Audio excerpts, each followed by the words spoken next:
ప్రముఖ social media platform YouTube తన content creators కు గుడ్ న్యూస్ చెప్పింది. అలాగే తన ప్లాట్ఫామ్ లో కంటెంట్ క్వాలిటీని పెంచేందుకు కొత్త నిబంధనలను అమల్లోకి తీసుకొచ్చింది.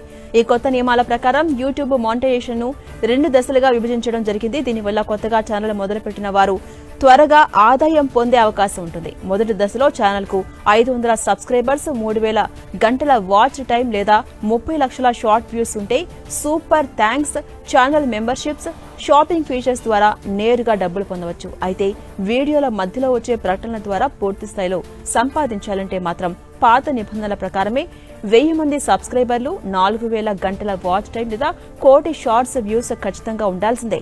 ఈ మార్పుల్లో అత్యంత ముఖ్యమైనది ఇనాథెంటిక్ కంటెంట్ అనే కొత్త రూల్. దీని ప్రకారం వేరే వాళ్ళ వీడియోస్ ను కాపీ చేసి పెట్టడం, కేవలం ఏఐ టూల్స్ ఉపయోగించి బొమ్మలతో వీడియోలు చేసి పంపడం వంటి వాటికి యూట్యూబ్ ఇకపై రూపాయి కూడా ఇవ్వదు.